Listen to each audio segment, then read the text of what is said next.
रामचरितमानस के अरण्य कांड से जटायु का रावण से संघर्ष और सीता जी की खोज करते समय श्री राम को जटायु का मिलना। पिछले वीडियो में हमने आपको मारीच के कपट मृग तथा रावण द्वारा सीता जी को आकाश मार्ग से ले जाने की कथा सुनाई। शंकर जी कहते हैं, पार्वती, सीता जी विलाप कर रही हैं, आपने किस अपराध से मुझ पर दया भुला दी। हे दुखों को हरने वाले, हे शरणागत को सुख देने वाले, हे रघुकुल रूपी सूर्य के कमल, हाँ लक्ष्मण, तुम्हारा कोई दोष नहीं है। मैंने क्रोध किया, उसका फल पाया। प्रभु की कृपा तो बहुत है, परंतु वे स्नेही प्रभु मुझसे बहुत दूर रह गए। प्रभु को मेरी यह विपत्ति कौन सुनाएगा। सीता जी का भारी विलाप सुनकर जड़ चेतन सभी जीव दुखी हो गए।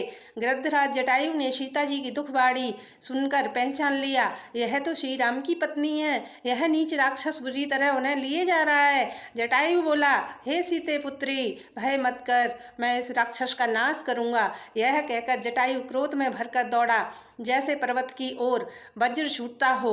जटायु ने ललकार कर कहा, रे रे दुष्ट, खड़ा क्यों नहीं होता। निडर होकर चल दिया, तूने मुझे जाना नहीं। जटायु को यमराज के समान आता हुआ देखकर रावण घूमकर मन में अनुमान करने लगा, या तो यह मैनाक पर्वत है या पक्षियों का स्वामी गरुड़। गरुड़ तो अपने स्वामी सहित मेरे बल को जानता है। कुछ पास आने पर रावण ने जटायु को पहचान लिया और रावण बोला, यह तो बूढ़ा जटायु है, यह मेरे हाथ रूपी तीर्थ से शरीर छोड़ेगा। यह सुनते ही जटायु वेग में भरकर दौड़ा और बोला, रावण, मेरी शिखावन सुन, सीता जी को छोड़कर कुशल पूर्वक अपने घर लौट चला जा, नहीं तो हे रावण, तेरा ऐसा होगा कि श्री राम की क्रोध अग्नि में तेरा सारा वंश भस्म हो जाएगा। रावण कुछ उत्तर नहीं देता। तब जटायु क्रोध करके बोला।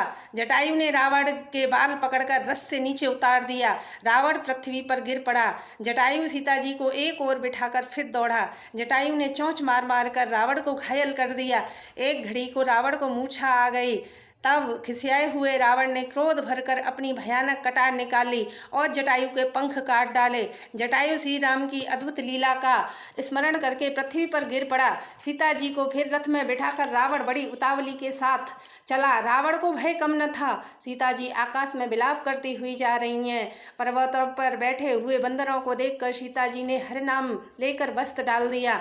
इस प्रकार रावण सीता जी को ले गया और अशोक वन में जा रखा। सीता जी को बहुत प्रकार से भय और प्रीति दिखाकर जब वह दुष्ट रावण हार गया, तब रावण ने सीता जी को अशोक वाटिका में अशोक वृक्ष के नीचे रख दिया। इस प्रकार कपट मृग के साथ श्री राम जी दौड़ रहे थे। उस छवि को हृदय में धारण कर सीता जी राम नाम रटती रहती हैं। उधर श्री राम जी को लक्ष्मण जी को आता देखकर चिंता हुई और बोले, हे भाई, तुमने सीता जी को अकेली क्यों छोड़ दिया और मेरी आज्ञा का उल्लंघन कर यहाँ चले आए। राक्षसों के झुंड वन में घूमते रहते हैं। मेरे मन में ऐसा आता है कि सीता जी आश्रम में नहीं है।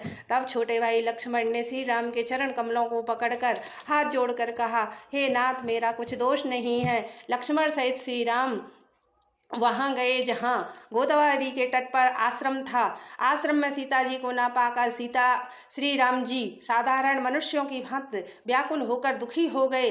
श्री राम विलाप करने लगे। हाँ, लक्ष्मण जी ने कहा, भैया, राम को बहुत प्रकार समझाया। तब श्री राम जी लताओं और वृक्ष की पंक्तियों से पूछते हुए चले जाते हैं, पक्षियों, हे पशुओं, हे भौरों की पंक्तियों, तुमने कहीं मृगनयनी सीता को देखा है। इस प्रकार श्री राम जी सीता जी को खोजते हुए विलाप करते हैं, जैसे ही महाविरही और अत्यंत कामी पुरुष हो।